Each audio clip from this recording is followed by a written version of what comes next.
नमस्कार दोस्तों, मैं हूं अजय और स्वागत करता हूं आप सभी का आपके अपने YouTube चैनल आज eMitra सॉल्यूशन पर। दोस्तों, आज हम बात करने वाले हैं एसएसओ पोर्टल पर, एसएसओ पोर्टल रजिस्टर पर।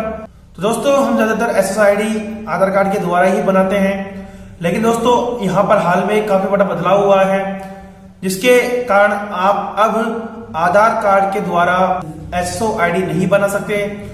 और एसएसओ आईडी क्यों नहीं बना सकते, इसका क्या रीजन है, क्या यहाँ पर क्यों बदलाव किया गया है, इसके पीछे तर्क क्या है, सारी बातें करेंगे आज के इस वीडियो में। वीडियो को पूरा देखें, वीडियो को लास्ट तक बने रहे।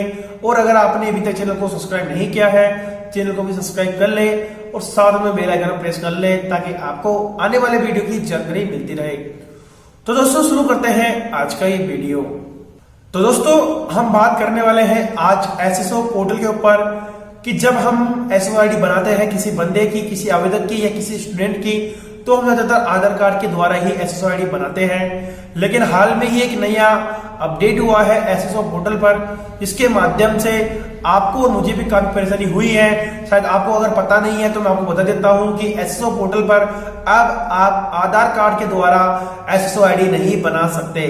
तो काफी बड़ा यहाँ पर अपडेट किया गया है गवर्नमेंट और राजस्थान द्वारा कि अब आप एसएसओ आईडी आधार से नहीं बना सकते। इसके पीछे का तर्क क्या है, इस ऑप्शन को हटाया किया गया है। दोस्तों, यहाँ पर सबसे बड़ा मुद्दा ये था कि जब आधार कार्ड के द्वारा किसी भी बंदे का रजिस्ट्रेशन किया जाता था, तो वहां पर प्रोफाइल में उसकी फोटो, नाम, पिता का नाम, एड्रेस और यहाँ पर pin code, date of birth, सारी ऐसी जानकारी आ जाती थी जो एक आधार कार्ड में उपलब्ध रहती है।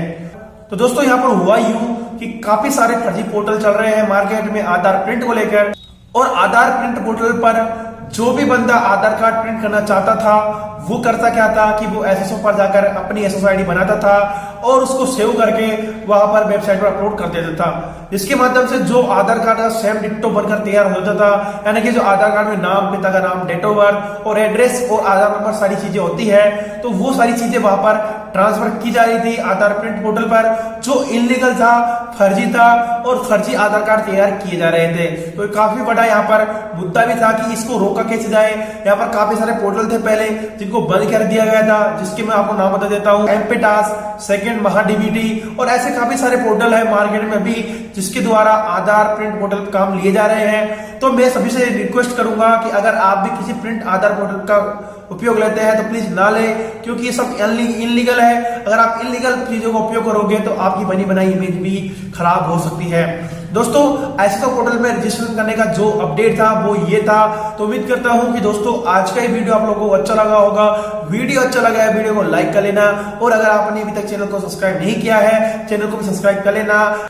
अगर आपके मन में एसएसओ आईडी से रिलेटेड कोई भी सवाल है तो कमेंट बॉक्स में हमें जरूर बताएं। तो दोस्तों, इस वीडियो में बस इतना ही, फिर मिलते हैं एक नई वीडियो के साथ। तब तक के लिए जय हिंद, वंदे मातरम।